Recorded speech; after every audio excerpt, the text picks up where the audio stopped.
Hi అండి, అందరికీ నమస్కారం అండి. ఫ్రెండ్స్, మనకి ఇప్పుడిప్పుడే మరొక ముఖ్యమైన అప్డేట్ అయితే రావడం జరిగిందండి. అదేమిటంటే ఏపీ డిఎస్సి అభ్యర్థులకు మరో తీపి కబురు, కీలక ఉత్తర్వులు విడుదల అంటూ అప్డేట్ అయితే వచ్చిందండి. అయితే ఇందుకు సంబంధించిన పూర్తి వివరాలు అయితే మన వీడియోలో తెలుసుకుందామండి. ఆ తీపి కబురు ఏంటి అనేది వీడియో మాత్రం ఎక్కడా స్కిప్ చేయకుండా చూడండి ఫ్రెండ్స్. అప్పుడే మనకి పూర్తి సమాచారం అయితే తెలుస్తుంది. ఇక లైక్ చేయండి ఫ్రెండ్స్. లైక్ చేయడం వల్ల మనకు తెలిసిన ఇన్ఫర్మేషన్ ఇంకొంతమందికి అయితే తెలిసే అవకాశం ఉంటుంది. లైక్ చేయండి ఫ్రెండ్స్. లేట్ చేయకుండా వివరాల్లోకి వెళ్ళిపోదాము. ఇక యువతకు ఉద్యోగాల కల్పనే ధ్యేయంగా ఆంధ్రప్రదేశ్ ప్రభుత్వం 16,347 పోస్టులతో ఇటీవలే మెగా డిఎస్సి నోటిఫికేషన్ విడుదల చేసిన విషయం విదితమే. ఇక ఈ క్రమంలోనే డిఎస్సికి దరఖాస్తు సమయం దగ్గర పడుతున్న వేళ ప్రభుత్వం అభ్యర్థులకు మరో తీపి కబురు చెప్పింది.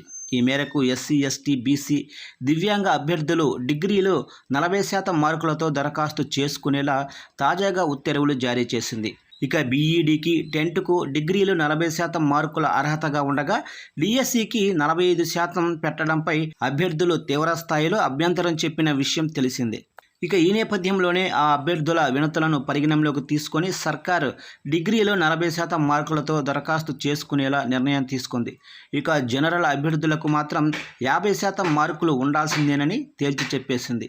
ఇక mega DSC notification, syllabus, application link, రాష్ట్ర, జోనల్, జిల్లా వారీగా పోస్టులు, సబ్జెక్టుల పోస్టులు, రిజర్వేషన్లతో పూర్తి స్థాయిలో ఖాళీల వంటి పూర్తి వివరాలను అధికారులు ప్రభుత్వ అధికారిక వెబ్సైట్లో పొందుపరిచారు. ఇక డిఎస్సి పరీక్షలు జూన్ 6 నుంచి ప్రారంభమై జూలై 6 వరకు కొనసాగనున్నాయి.